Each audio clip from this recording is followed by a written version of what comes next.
दूध और पानी को मिला के रख दो तो हंस दूध पी लेगा, पानी छोड़ देगा। ऐसे ही भागवतिक पुरुष जो होते हैं वो दूसरे को दोषों का न दर्शन करते हैं न चिंतन करते हैं, उनमें भगवत भावना करते हैं, उनके सद्गुणों को स्वीकार कर लेते हैं। तो हमारे अंदर बाहरी लोगों का प्रभाव क्यों पड़े? हमारे अंदर जो प्रभाव पड़ता है हमारे अंदर छुपे हुए दोषों का पड़ता है। जैसे हम किसी में देख रहे हैं कि कामी पुरुष है, ये नीच पुरुष है, ये पापी पुरुष है, तो सत्य मानिएगा, भले आप पचा पाए ना पचा पाए, वो दोष हमारे अंदर है, तभी हमको दिखाई देता है। हाँ, अब हमको उनके अंदर बैठे हुए भगवान की आराधना करने का अवसर मिला है, तो यद्यपि वो दुष्ट स्वभाव के द्वारा अपने स्वरूप को न जानने के कारण सदैव क्रियान्वित है, आसुरी स्वभाव करते हैं, तो हम उनको भगवान की भावना से करके उनसे दूरी बना लेते हैं। जाके संग कुमति मति उपजय, करत भजन में भंग, तरियो रे मन हरि विमुखन को संग, दूर से जाके प्रिय न राम वै देही, तजिए ताहि कोटि बैरिशम, यद्यपि परम शने ही। अंदर से तो हमारी आध्यात्मिक शक्ति को कौन खींच सकता है? काम, क्रोध, लोभ, मोह, मद, मत्सर, ये जो अंतर में बैठे हुए हैं, यही हमारी आध्यात्मिक शक्ति को, अगर कोई हमें गाली दे, हमारी निंदा करे, हमारा तिरस्कार करे, तो हमारी आध्यात्मिक शक्ति बढ़ती है। इस बात को ध्यान रखना। जब हमारा कोई सम्मान करता है, जब कोई हमारी बड़ाई करता है, तब हमारी आध्यात्मिक शक्ति क्षीण होती है। तो आसुरी प्रवृत्ति वाले तो हमारी संपत्ति को बढ़ाते हैं, कभी नष्ट ही नहीं कर सकते। किसका प्रश्न है? हाँ, तो आप उसको समझिएगा। आप क्या समझ रहे हैं कि कौन सा आपका आध्यात्मिक बल घसीटा जा रहा है? आप बोलिए। तो ऐसा महसूस होता है कि जब हम एक आपके दिव्य अनुभूतियों की तरफ हम जाते हैं, तो उस समय ऐसा लगता है कि जो आसपास के लोग होते हैं, मन आसपास के लोग नहीं, मन हमारे अपने परिवार के नहीं ना, मन, सिर्फ एक शब्द सुनो, मन जी,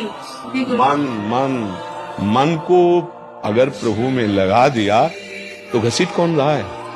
प्रभु में लगा नहीं, आपका मन धोखा दे रहा, दूसरों पर दोष दर्शन हो रहा है। अगर मन प्रभु में लग जाए तो किसी भी स्थिति में, कहीं भी, कोई भी परिस्थिति हमारे अंदर प्रभाव नहीं डाल सकती, पक्का समझ लो। जो रहीम उत्तम प्रकृति का कर सकत कुसंग, चंदन विष व्यापत नहीं, लपटे रहत भुजंग। उत्तम प्रकृति सत्संग, सद भगवान, अगर नाम जप चल रहा है तो कोई भी कुसंग आपके ऊपर प्रभाव नहीं डालेगा।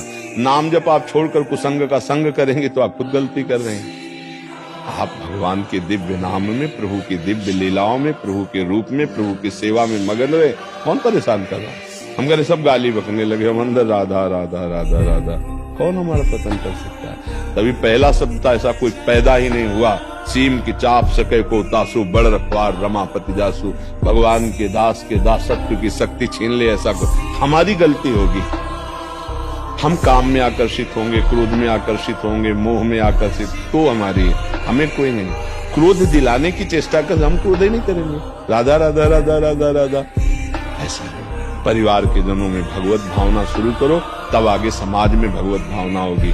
भक्ति की कोई दिव्य शक्ति छीन नहीं सकता, उसकी दिव्य भावनाएं उसकी शक्ति हैं। सब में वही मेरा प्रीतम है। अब चाहे तुम गाली दो, चाहे हाथ जोड़ो, चाहे आप पीटो, हम मानेंगे ये कि आप मेरे प्रभु हो, पक्का।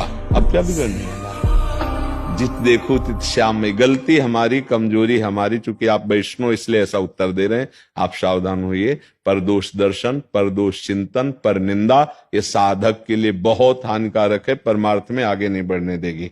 महापुरुषों की बातें हैं। नाम जप करो और सबको मन से प्रणाम करो, चाहे पति हो, चाहे पुत्र हो, चाहे परिवार हो। ये भगवत मार्ग में चलना है। सब में मेरा प्रभु विराजमान है। अलग अलग सेवा का अवसर है।